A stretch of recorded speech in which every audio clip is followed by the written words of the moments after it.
회사를 경영하는 사장님 한 분이 계셨습니다. 그는 신앙생활을 잘하고 있습니다. 주일이면 늘 교회에 가서 예배를 드립니다. 그런데 한 가지 못하는 것이 있는데 전도는 못하였습니다. 회사에 출근해서 직원들에게 다른 이야기는 다 합니다. 다른 이야기는 다 하는데 한 번도 교회 가자는 전도는 하지 못했습니다. 그러던 어느 주일날 이 전도에 관한 말씀을 듣고 난 다음에 그동안 전도하지 못한 것에 대해서 이건 정말로 좀 잘못되지 않았는가 회개하고 꼭 내가 이번에는 전도해야 되겠다는 결심을 가지고 출근을 합니다. 월요일 이제 출근하여서 이제 사장실에 들어갑니다. 조금 있다 문을 열고 들어온 사람이 비서였습니다. 가만히 생각해 봅니다. 내가 이 비서에게 전도를 한 적이 있는가? 그래서 전도를 해본 일이 없다는 것을 알게 됩니다. 그래서 먼저 비서에게 묻습니다. 혹 교회를 다니고 있는지 묻습니다. 그랬더니 이 비서가 깜짝 놀란 표정으로 이렇게 이야기하는 것입니다. 왜 사장님 그런 것을 물으시죠? 그래서 사장님이 말합니다. 예수님을 믿어야 구원을 받습니다. 예수님을 믿으면 구원을 받습니다. 이렇게 전도를 합니다. 그때 이 비서가 어떤 말을 했냐면은 사장님, 제가 사장님을 15년 동안 모셔왔습니다. 그런데 사장님이 한 번도 교회 가자는 이야기, 예수님 이야기를 안 하셔가지고 저 같은 사람은 교회 못 가는구나, 저 같은 사람은 예수님을 믿어서는 안 되는구나, 이런 생각을 했습니다. 그런데 오늘 사장님께서 저에게 교회 가자고, 예수님 믿으면 구원 받는다고 저에게 말씀해 주시니 정말 고맙습니다. 사장님, 제가 이번 주부터 교회 가도록 하겠습니다. 비서가 이렇게 말했다는 것입니다. 사랑하는 성도 여러분, 여러분 예배를 잘 드리는 그리스도인들이십니다. 오늘도 예배 자리에 나오셨습니다. 그런데 예배는 잘 드리지만 아직 전도를 해본 적이 없으신 분 계십니까? 방금 이야기했던 이 사장의 이야기가 혹시 내 이야기고 이 사장의 이런 모습이 혹 나의 모습이라고 생각하시는 분 계십니까? 하나님께서는 복음을 듣고 구원받을 사람을 예비해 놓으셨습니다. 그런데 왜 그 영혼, 그 사람이 구원을 받지 못할까요? 복음을 듣지 못했기 때문입니다. 복음을 전하지 아니하면 복음을 들을 수가 없습니다. 우리가 복음을 전하면 하나님께서 영혼을 구원하십니다. 그래서 우리는 전하고 하나님은 구원하십니다. 우리의 일은 복음을 전하는 것이고 하나님의 일은 영혼을 구원하시는 것입니다. 어떻게 보면 하나님께서는 우리가 입을 열어서 복음을 전하기까지 마치 영혼을 구원하지 않는 것 같이 보이는 것이죠. 여러분 말씀해 보십시오. 이렇게 전해 보십시오. 예수님 믿고 구원 받으세요. 하늘샘교회 성도라면 이 단순하면서도 이 명료한 복음 메시지, 예수님 믿고 구원 받으세요를 전할 수 있습니다. 예수님은 유일한 구원자이십니다. 예수님을 믿으면 구원을 받습니다. 우리 함께 말씀을 읽어 보겠습니다. 예수께서 이르시되 내가 곧 길이요 진리요 생명이니 나로 말미암지 않고는 아버지께로 올 자가 없느니라. 아멘. 시간 드리겠습니다. 이 말씀 한번 외워보십시다. 자, 화면 한번 보시고 외우고 계신 분들은 한 번 더 보시고 혹 아직 이 말씀을 못 외우신 분들은 이번 기회에 한번 외워보십시다. 자, 한번 화면 말씀 지워주세요. 네, 사라졌습니다. 한번 외워보겠습니다. 자, 요한복음 14장 6절입니다. 시작. 예수께서 이르시되 내가 곧 길이요 진리요 생명이니 나로 말미암지 않고는 아버지께로 올 자가 없느니라. 아멘. 다 외우시네요. 우리가 사람들에게 예수님 믿고 구원 받으세요라고 전하면 혹 어떤 사람은 이렇게 되묻습니다. 왜 예수님을 믿어야 구원을 받습니까? 예상하지 못한 질문에 당황할 수가 있습니다. 여러분 당황하지 마십시오. 여러분이 방금 암송하신 요한복음 14장 6절을 이야기해 드리면 됩니다. 예수께서 이르시되 내가 곧 길이요 진리요 생명이니 나로 말미암지 않고는 아버지께로 올 자가 없느니라. 이 말씀을 해드리면 돼요. 근데 그때 성경을 찾아서 전하기로는 시간이 없잖아요. 여러분 이 말씀을 마음에 새기십시오. 이 말씀이 그들에게 들려줄 수 있는 답이죠. 예수님은 유일한 길입니다. 하나님께로 갈 수 있는 유일한 길은 오직 예수님이십니다. 예수님 외에는 다른 길이 없습니다. 예수님은 유일한 진리 되십니다. 모든 사람이 만나는 이 문제의 해답은 예수님께 있습니다. 예수님이 바로 해답이십니다. 진리는 오직 한 분 예수 그리스도이십니다. 예수님은 유일한 생명이십니다. 의사는 코로나19 바이러스에 감염된 확진자를 살릴 수 있어도 죄로 인하여 죽은 영혼은 살릴 수가 없습니다. 죄로 인해 죽은 영혼을 살리시는 분은 예수님밖에 없습니다. 예수님께서 죄의 권세, 사망의 권세를 이기신 생명의 주님이시기 때문입니다. 사랑하는 성도 여러분, 유일한 구원자, 유일한 길과 진리와 생명이신 예수님을 만나셨습니까? 그 예수님을 여러분의 구주와 주님으로 영접하셨습니까? 그렇다면 우리가 정말로 선포해야 할 이름은 누구일까요? 누구죠? 예수님이죠. 예수 그리스도. 의식과 무의식 속에서도 심지어 꿈에서도 부르고 불러야 할 이름이 있다면 누구일까요? 예수 그리스도죠. VIP 초청 잔치를 준비하는 기간 동안 여러분 꿈도 전도하는 꿈을 꾸시면 좋겠어요. 전도하는 꿈을 꾸고 꿈속에서도 예수님을 부르는 일이 일어나면 좋겠어요. 어떤 권사님이 이렇게 말씀하시더라고요. 목사님, VIP 초청 잔치를 향해 저는 옆과 뒤를 보지 않습니다. 옆뒤 안 보고 앞만 보고 성령의 인도하심을 따라 주님 사랑을 전하며 힘차게 달려가고 있습니다. 제가 그걸 보면서 정말 그렇구나. 옆뒤 볼 시간이 없는 거죠. 지금 앞을 향해 10월 24일 2021 초청잔치 그 앞을 향해 달려가도 시간이 부족합니다. 오늘 본문은 이런 드라크마의 비유입니다. 한 여인은 10 드라크마를 가지고 있습니다. 여인은 결혼할 때 결혼 지참금으로 10 드라크마를 가지고 왔습니다. 이 드라크마는 로마에서 통용되었던 그 데나리온과 같은 가치를 지닌 헬라의 은전입니다. 한 드라크마는 한 데나리온이니까 근로자의 하루 임금이죠. 10 드라크마는 근로자가 10일 일하면 벌 수 있는 임금입니다. 결혼할 때 딸에게 10 드라크마를 주었다. 친정이 유복하지 않았다라는 것을 알 수 있습니다. 어느 부모가 딸이 시집 가는데 열흘치, 10일치 임금을 지참금으로 줄 부모가 어디 있겠습니까? 그만큼 이 여인이 가정이 가난했다라는 거죠.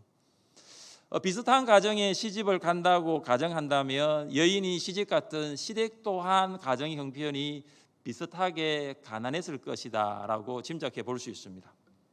그래서 이 여인은 이 10 드라크마를 항상 몸에 소지하고 다녔습니다. 왜 그럴까요? 전 재산이니까요. 보통 결혼 지참금으로 가지고 오는 돈은 3년간 생계를 유지할 수 있었다라고 알려져 있습니다. 그런데 10 드라크마를 결혼 지참금으로 가져온 여인은 3년을 버틸 수가 없습니다. 화폐 가치에 따라 다르겠지만 만약에 이 한 드라크마를 10만 원으로 계산한다면 10 드라크마는 100만 원이겠죠. 여러분 100만 원으로 3년 살기 가능할까요? 10 드라크마는 이런 금전적인 가치 외에도 이 정서적인 가치가 있습니다. 친정 부모는 결혼하는 딸에게 이 10 드라크마, 아마 제 생각에는 친정 부모의 전 재산이지 않을까 싶어요. 친정 부모가 뭐 수천만의 드라크마를 빼놓고 자녀 이 딸에게 10 드라크마만 줬겠습니까? 저는 그러지 않다고 봅니다. 완전 끌어서 모아서 다 준 게 10 드라크마 아니겠어요?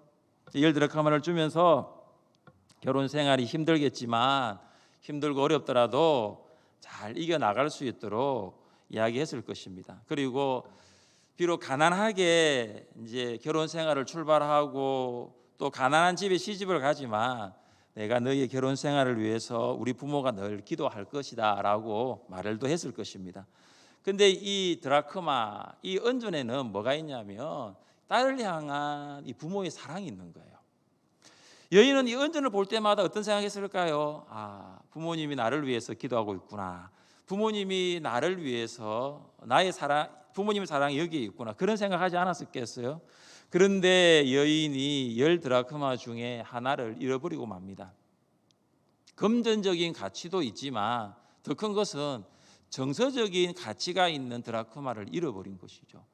여러분 혹시 결혼 반지 하고 있습니까? 결혼 반지를 하고 있다면 아마 그 결혼 반지는 다른 반지보다 특별한 목적이 있는, 특별한 가치가 있는 반지일 거예요.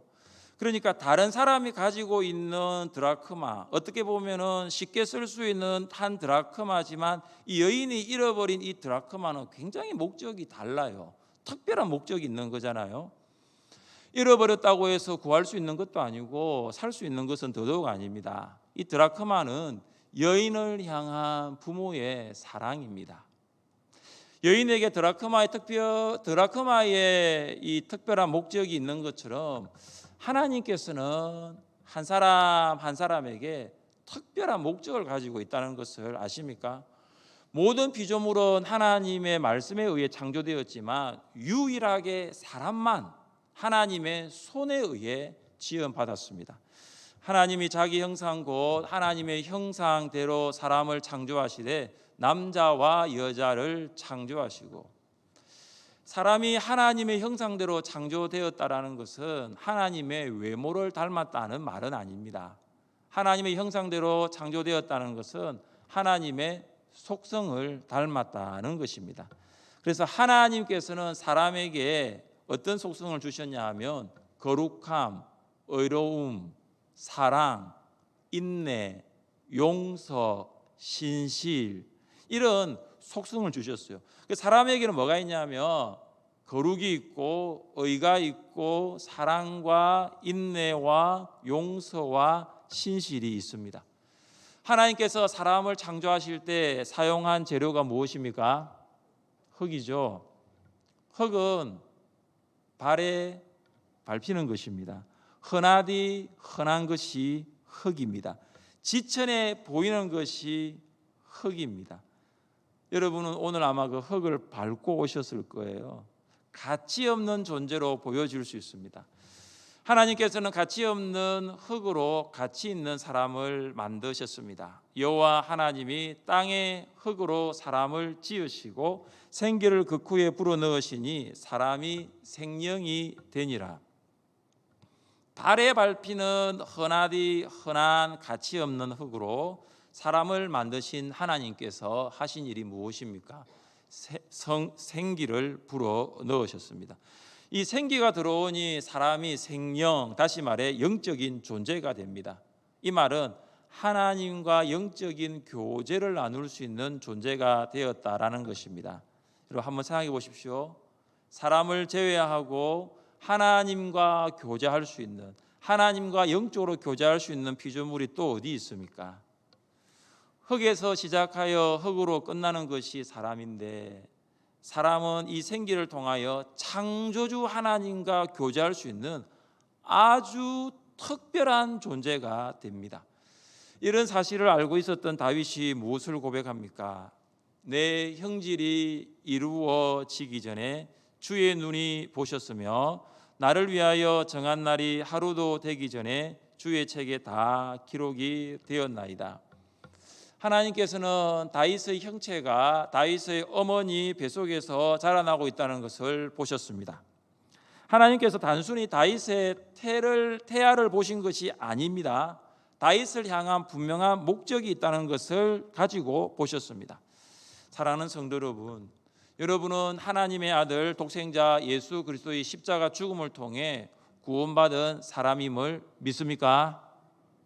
여러분은 흔하디 흔한 사람이 아니라 아주 특별한 사람입니다. 엄마 뱃속에 있는 태아를 향해서도 하나님께서 특별한 목적을 가지고 계셨는데, 하물며 예수 그리스도의 십자가로 구원한 여러분을 향한 하나님의 특별한 목적 분명히 있는 줄 믿으시기를 바랍니다. 그렇다면 우리는 VIP를 어떤 눈으로 바라보아야 할까요? 하나님께서 우리를 향해 특별한 목적을 가지고 계신 것처럼 VIP 안에도 하나님의 특별한 목적이 있다는 것을 생각하며 바라보아야 합니다.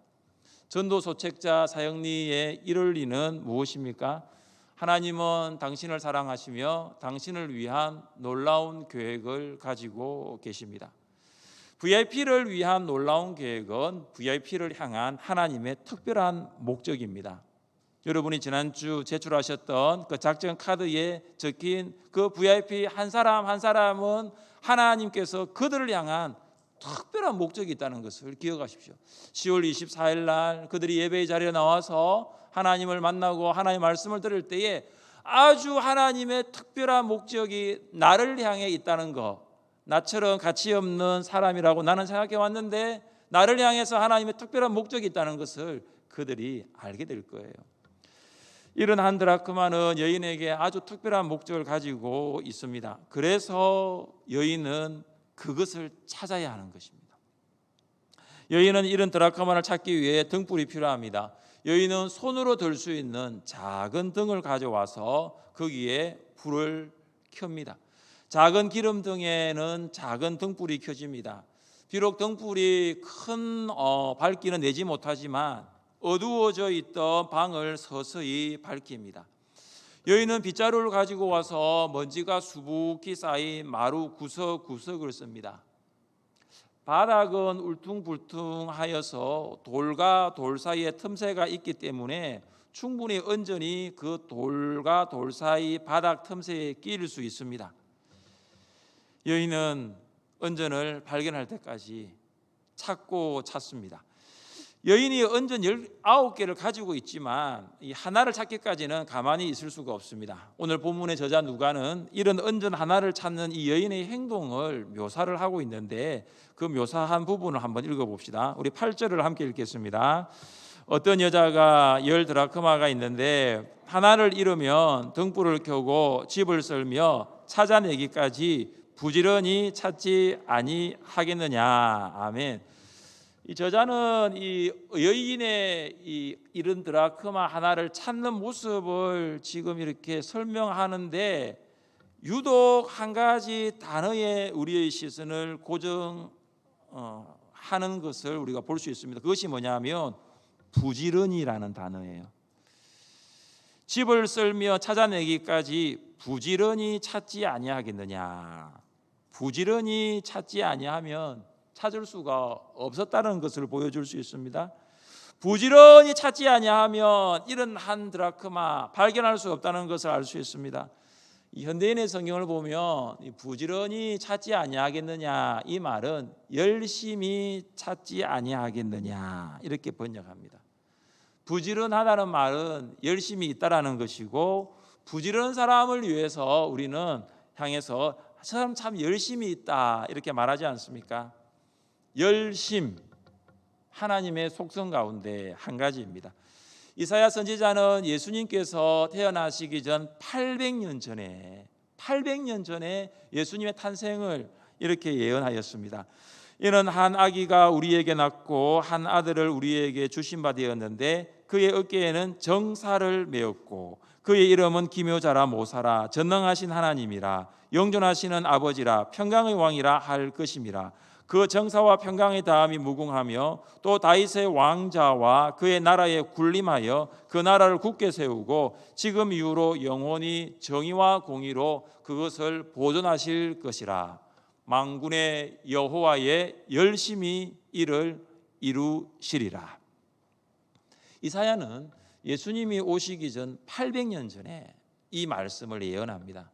그러니까 800년 후에 정사와 기묘자, 모사와 평강의 왕이신 예수님께서 오신다라는 거예요. 그런데 그 오심이 어떻게 해서 이루어지느냐? 만군의 여호와의 열심히 이를 이루시리라. 예수님이 이 땅에 오시는 건 분명한데 그 메시아로 오실 예수님이 어떻게 오시느냐? 하나님의 열심으로 오신다는 거죠. 하나님의 열심이 예수 그리스도를 이 땅의 구원자로, 이 땅을 구원할 메시아로 오게 하신다는 거죠. 하나님의 열심으로 예수님 오셨습니다. 하나님의 열심으로 오신 예수님이 무엇을 하십니까? 예수님은 유대인의 명절인 유월절을 앞둔 어느 날 성전에 올라가십니다. 근데 성전에 올라가 보니까 희생 제물을 파는 사람들, 또 그 제물을 사기 위하여 돈을 바꾸는 환전상들이 자리를 가득 차지하고 있었습니다. 예수님이 보시니까 이거는 성전의 목적이 아니라는 거 압니다. 성전은 하나님을 예배하는 거룩한 장소 아닙니까? 그래서 예수님이 노건으로 채찍을 만들고 양과 소를 다 성전에서 내쫓으시고 환전상의 상을 엎습니다. 그리고 그때 예수님께서 큰 소리로 말씀하십니다. 내 아버지의 집으로 장사하는 집을 만들지 말라. 예수님이 이렇게 큰 소리로 말씀하시고 상을 뒤집고 그 소와 양을 쫓아내는 이 모습을 본 제자들이 평상시에 예수의 모습이 아니잖아요. 그때 이 모습을 본 제자들이 생각했던 말씀이 뭐냐면 이거예요. 제자들이 성경 말씀에 주의 전을 사모하는 열심히 나를 삼키리라 한 것을 기억하더라. 제자들은 성전에서 이렇게 하시는 모습을 보면서 저건 바로 열심이다. 저 모습이 바로 예수님의 열심이다. 이렇게 본 거죠. 예수님은 하나님의 전을 열심으로 사모했습니다. 하나님의 전을 열심으로 사랑했어요. 하나님의 열심은 예수님의 열심이 되고 예수님의 열심은 바울의 열심이 됩니다. 바울이 고린도 교회를 위해서 어떻게 했습니까? 우리 같이 한번 이것은 읽어보겠습니다. 내가 하나님의 열심으로 너희를 위하여 열심을 내노니 내가 너희를 정결한 처녀로 한 남편인 그리스도께 드리려고 중매함이로다. 아멘. 여러분 중매해 보신 적 있으십니까? 바울은 자신을 중매자로 소개합니다. 그런데 이 중매는 우리가 보통 결혼하는 남자와 여자, 형제와 자매를 소개하는 것이 아니라 고린도 교회의 성도를 신부라고 생각하고 예수 그리스도를 신랑으로 생각하여서 이 둘을 연결하는 거죠.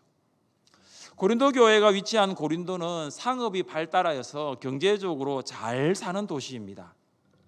그러나 문화는 타락하였고 사람들은 방종하였고 신전들은 많아 우상 숭배가 만연했습니다. 그러니까 고린도 도시는 어떤 도시라고 하냐면은 복음 전하기 정말 어려운 도시예요. 사람들의 반응이 거의 없는 도시, 그리고 부정적인 도시라고 볼 수 있습니다. 가끔씩은 울산도 고린도와 비슷하다는 생각을 묵상할 때 느낍니다. 그럼에도 불구하고 바울의 열심은 이 고린도의 상황을 압도하고 고린도 사람들의 그 반응 없는 것조차 압도해 버립니다. 바울이 고린도에서 1년 6개월 동안 머물면서 복음을 전파하고 고린도 교회를 세웁니다. 바울이 고린도의 사람들을 신부로 신랑이신 예수 그리스도와 연결할 수 있었던 것은 고린도후서 11장 2절 말씀처럼 열심이에요. 내가 하나님의 열심으로 너희를 위하여 열심을 내노니, 하나님의 열심이 예수님의 열심이 되고 예수님의 열심이 바울의 열심이 된 것처럼 여러분의 열심이 될 수 있기를 간절히 바랍니다. 소아시아 7교회의 교회들 중에 유일하게 예수님으로부터 칭찬은 없고 책망만 받은 교회가 어떤 교회입니까? 라오디게아 교회입니다. 어떤 교회는 책망도 있었지만 칭찬도 있었는데 책망만 받은 교회가 라오디게아 교회입니다. 내가 내 행위를 아노니 내가 차지도 아니하고 뜨겁지도 아니하도다. 내가 차든지 뜨겁든지 하기를 원하노라. 내가 이같이 미지근하여 뜨겁지도 아니하고 차지도 아니하니 내 입에서 너를 토하여 버리리라. 라오디게아 교회 성도들은 복음에 대하여 차가웠습니다. 복음에 대한 감격, 무감각이었고요. 복음에 대하여 뜨겁지 않았습니다. 그러니까 복음에 불이 붙지 않는 거죠. 라오디게아 성도들은 미지근합니다. 그들은 입술로는 예수님을 유일한 구원자, 유일한 길과 진리, 생명으로 고백을 하면서도 입술로는 그렇게 말을 하는데 삶 속에서는 고백되어지지 않습니다. 예수님이 이 미지근한 그리스도인들에게 어떤 처방을 내리십니까? 우리 같이 한번 읽어보겠습니다. 무릇 내가 사랑하는 자를 책망하여 징계하노니 그러므로 내가 열심을 내라 회개하라. 복음에 대하여 무감각하고 뜨겁지 않은 그들을 향하여 예수님이 하신 말씀 아주 명료합니다. 열심을 내라. 복음에 대한 감각을 회복하라. 복음에 뜨거워지라. 식어진 가슴에 불을 붙이라. 이렇게 말씀하신 것입니다. 사랑하는 성도 여러분, 사람의 열심으로는 되지 않습니다. 하나님의 열심으로만 됩니다. 어떻게 하면 하나님의 열심을 회복할 수 있을까요? 어떻게 하면 나의 식어진 마음에 복음의 불이 붙고 나의 이 무감각해진 이 복음에 어떻게 내가 반응할 수 있을까요? 열심히 해야지, 열심히 해야지. 그런다고 될까요? 안 됩니다. 하나님의 사랑으로 열심은 회복되는 거예요.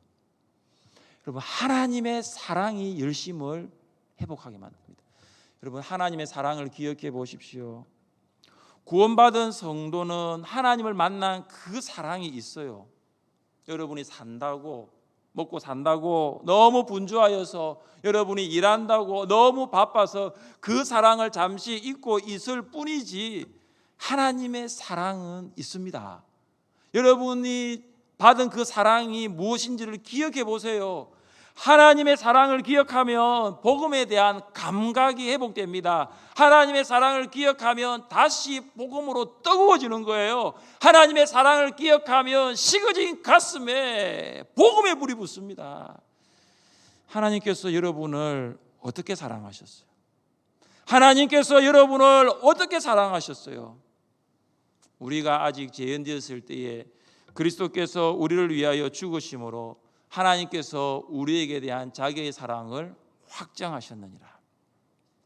로마서 5장 8절 말씀인데, 사실은 여러분, 성경은 우리에게 주신 말씀이면서 나에게 주신 말씀이에요. 로마서 5장 8절을 계속 우리라 하니까 내 마음에 안 다가오는 거죠. 이걸 나로 바꾸어 보시면 돼요. 내가 아직 죄인 되었을 때에 그리스도께서 나를 위하여 죽으심으로 하나님께서 나에게 대한 자기의 사랑을 확정하셨느니라. 예수님이 우리 위해 죽으셨지만 예수님은 나를 위하여 십자가에 죽으시고 피 흘리시고 나를 위해 죽으신 거예요. 나를 위해 죽으신 거예요. 여러분, 나를 위해 죽으신 거예요. 예수님은 죽으셨을 뿐만 아니라 부활하셨습니다. 부활하신 예수님은 하나님의 보좌 우편에서 나를 위해 중보하십니다. 예수님은 나를 위한 곳을 예비하시고 나를 데리러 오신다고 약속하십니다.